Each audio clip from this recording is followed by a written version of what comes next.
Episode of the Everblack podcast is brought to you by Deathwish, Hotrods and Kustoms. Check out their Instagram for all their new t-shirts, caps, beanies, cups, and the all-new Atomic Death lineup.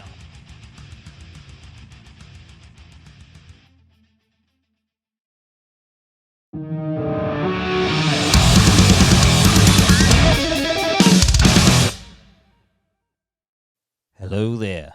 This episode is a special tribute to Dave Brockie, aka Oderus Urungus from GWAR, who passed away sadly on March 23rd, 2014, not long after their Australian tour as part of the Soundwave Festival, which I was lucky enough to see and meet the great man in person backstage at the Brisbane show. And he was kind enough to grab a photo with this bohab, even though he just walked off stage. It was the middle of summer. He was trying to catch his breath. He took that moment. And I'll never forget it. He was an absolute legend. To me, Dave was the funniest person on the planet, hands down, and had such a massive impact on my own musical journey. And my own twisted, fucked up sense of humor was definitely influenced by him growing up. And, you know, even from time to time, I found it super offensive. And that's why I loved it so much, because it was hard to shock me. And he managed to do that, and I absolutely love that. And it used to make me laugh so hard. You know, I remember listening to GWAR with my best mate Shane, who was also a big fan, and just laughing our asses off at how ridiculous and over the top the lyrics were, and also the Dave Brockie experience material as well. I'd use that stuff to gauge how offended a new friend or work colleague would be, and if they laughed as hard as I did, I knew that we'd be good friends. And it often worked, but a couple of times it didn't, and they got super offended, but I didn't care, because, you know, I loved that stuff, and it made me laugh, at least. I also feel very lucky to have had the opportunity to have interviewed Dave for my then radio show, Rabid Noise, and I had two edits.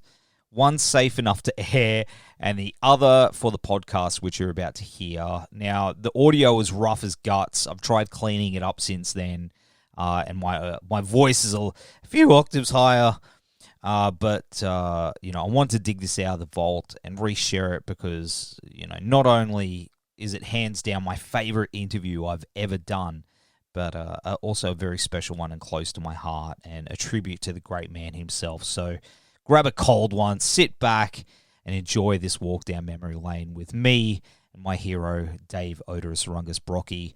Hail GWAR, hail Oderus, rest in peace, Dave Brockie. Horns high. Enjoy. Welcome back to Rabid Noise. My guest on the program now is the one and only Oderus from GWAR. How are you tonight, sir? Great. Hello, Australia. How the hell are you? Am I allowed to cuss? A little bit. But that's okay, because that's what we're like down here in Australia. Yeah, you're a bunch of filthy perverts. That's what I heard about you anyway. I think I was there 3 years ago. You were. You were down here for the No Sleep Till Festival. And that was epic. One of the best shows I've ever seen. Well, yes, I remember now, yes. Australia, yes, full of strange animals. Very hot, I seem to remember. Very rabid, strange people. Known worldwide from the stupid Crocodile Dundee movie, which I really thought everyone in Australia was like that. But I was relieved to find a bunch of very hard partying, very cool, very crazy people, and we really had a great time, and we were so stoked to be coming back for the Soundwave Festival. Oh, we're so stoked to have you back. Is there anyone on your kill list this time? Well, I'd like to be killing your prime minister, or your president, or whatever the hell you call him. I've been assured by several people that if we chop off Tony Abbott's head, Australia will love us forever. That's true. That is true, and I reckon we should elect you for prime minister. Well, I would have to say I'm already ruler of the earth, so such a title would mean nothing to me, but I probably would accept again.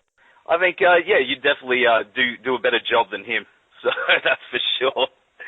Well, you've just released your 13th studio album, Battle Maximus. Where does the story take GWAR this time? Oh, boy, it's our most ambitious work yet. We tell the story of Mr.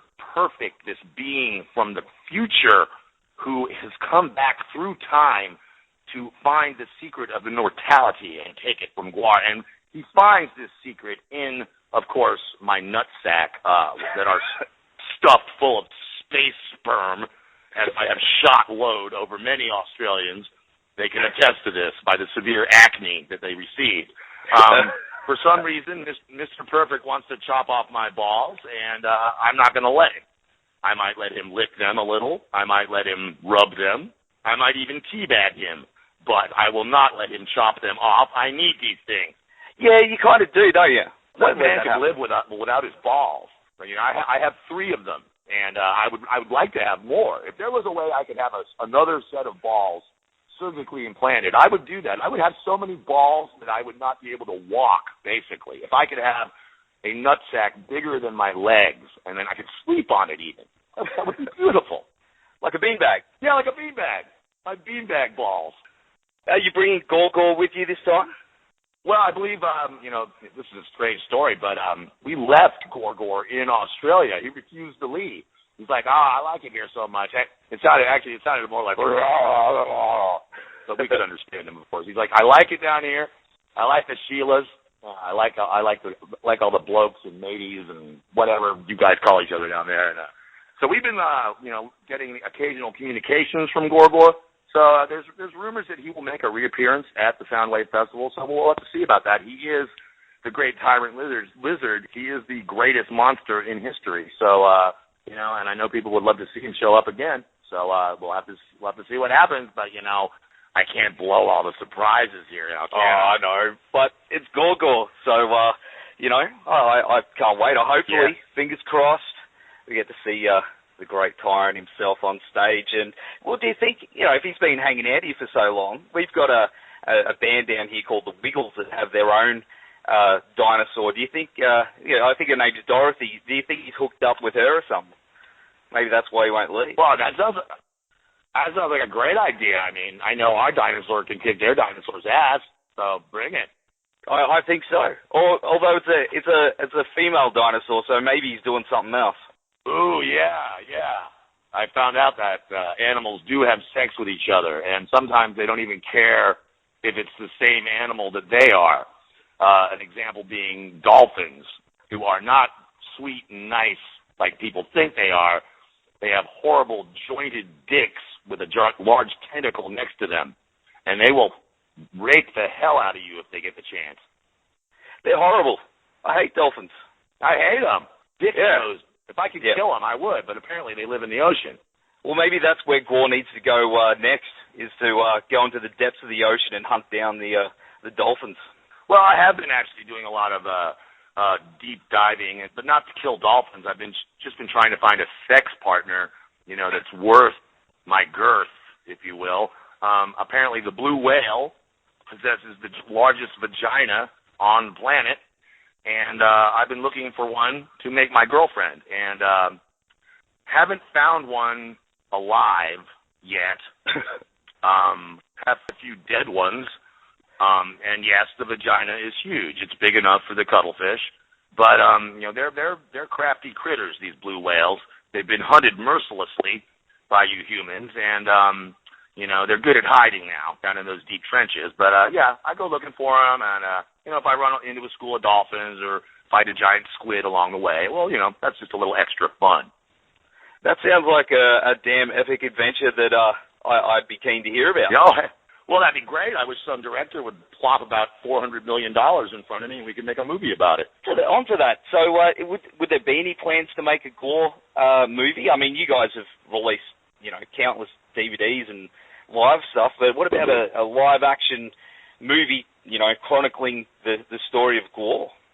Well, that's a great idea, but that would involve effort on our part, Basically, we just like to ride around in our bat-shaped helicopter and kill stuff, play shows, and, apparently if you want to make a movie, you have to write a script, and you have to do a treatment, and you have to blow a bunch of people, and you have to have a lot of money.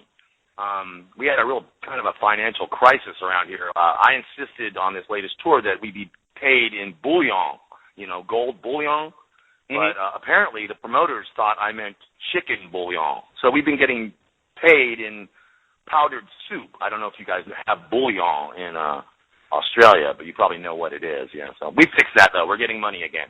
Oh, that's good. Money's a good thing, especially, if you want to go kill more things. Yeah, I mean, we spend money. We spend money like, people take shits. It's like it's always coming out of us.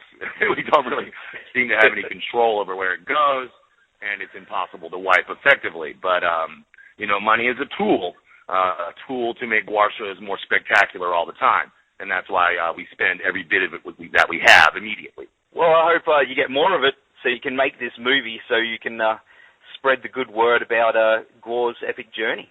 Well, sooner or later, somebody will have the balls to put up the cash, and maybe I'll get off my ass and write a script or something. GWAR video game would be nice as well. It would have to be the most disgusting, sickeningly, sexually savage video game ever made. And it's something that I don't think that you could easily sell at the supermarket or it's harder to mass distribute than most products. And seeing as it would probably be the most expensive film or video game ever made, these people would probably want to get their money back at some point, which, of course, would never happen. But, the future is wide open for GWAR. We are immortal, after all. Well, that's it. Someone's got to cough up the cash. So, I mean, I've got a little bit. I can give you, like, $10, but that probably won't get made. Well, that's the start, With crowdfunding, how can we go wrong? Well, that's it. Well, how about that? What about, your Kickstarter or something like that? That's actually a really good idea, and, but then we go back to the point of, we would actually have to have a script and an idea. Yeah, that's kind of where I'd run out of ideas. Maybe once we get done destroying the world, supporting this album, and kicking complete ass on the Battle Maximus tour, maybe we'll get to that. But for right now, our focus is supporting what I believe is the greatest album that GWAR has ever made, and bringing our music and our fury and our swords and our slaves all over the world. This is going to be an extensive year of touring. It's going to stretch well into 2014. After that, GWAR movie, what the hell? Yeah, hell yeah. I got to say, though, I absolutely love the new album. It sounds like it's a bit of a mix between old and new GWAR. Was it a conscious decision going into writing it to make it like that? No, not really at all. We just knew we wanted to make a kick-ass album, and that's just the way the songs came out. It reflected the nature of what the musicians were feeling at the time. And after we lost Flatus, we were just more determined than ever to make a great record. And Pustulus, when he had finally won the Battle Maximus and established himself as our new guitar player, he already had written several songs, the first one being Madness at the Core of Time, which was the first single released. And, that kind of set the tone for the whole record. And we just went from there. And, I think it is kind of more of a thrashy metal than we've been. The last record, we were playing 8-string guitars, and we actually tuned down to, Carcass or something. We were starting to really get very experimental. And, with this one, I think we returned to our true strength, which is basically a thrash metal kind of sound. And it came out great. I've been listening to it a lot lately. I love it. And also, as a long-time GWAR fan myself, when I was a young lad, I went and got my first GWAR album, This Toilet Earth. I've been a fan ever since. Will you guys be playing anything off that album on this tour? I don't know. We haven't designed a set list for Australia yet. Maybe we'll do that. There's some great songs on that record. When you got 13 albums out, it gets a little bit difficult to keep up with, every single album. We'd like to play a track off every single one, but there's obviously no way we can do that. That would be just so schizophrenic and ridiculous. But, so I don't know. We haven't written the set list yet, but maybe I'll remember this conversation when we do, and I'll say, hey, that guy I talked to from Australia, he really wanted to hear something from Toilet Earth. We're playing Jack the World. I just remembered. We're playing Jack the World. Awesome. I can't wait for this tour. I'll be up the front, getting ready to be splayed with blood and guts like last time. I love GWAR, and a lot of my friends down here love GWAR as well. We really can't wait. So we're going to go to a track now off Battle Maximus called Bloodbath. I just wanted to say thank you so much for being on the show today, Oderus, and really can't wait for the show. Oh, we can't wait to come back. We can't wait to hook up with Gorgor again. We can't wait to rock your faces off. And I can't wait to receive my beanbag ball scrotum chair bed thing. It'll be packed and bubble wrapped, all ready to go for you. Very good, Australian person. Well, it's been a real fun time talking to you guys. I want everybody out there to show up for our show at the Soundwave Festival, and it's going to be absolutely amazing. GWAR is returning to Australia, and this time we might not ever leave. Yeah, don't do that. Just hang around. I think once people see our show, they will not want us to leave. They will want to declare us a national treasure. They will want to adopt us. And seeing as Australia is fairly close to Antarctica, I see no reason why we can't dig a tunnel linking the two continents and hang out with each other all the time. Hell yeah, let's do that. I'll help dig, so I've got a shovel. Start at one end and I'll start at the other. All right, awesome. Awesome, dude. Okay, see you in Brisbane.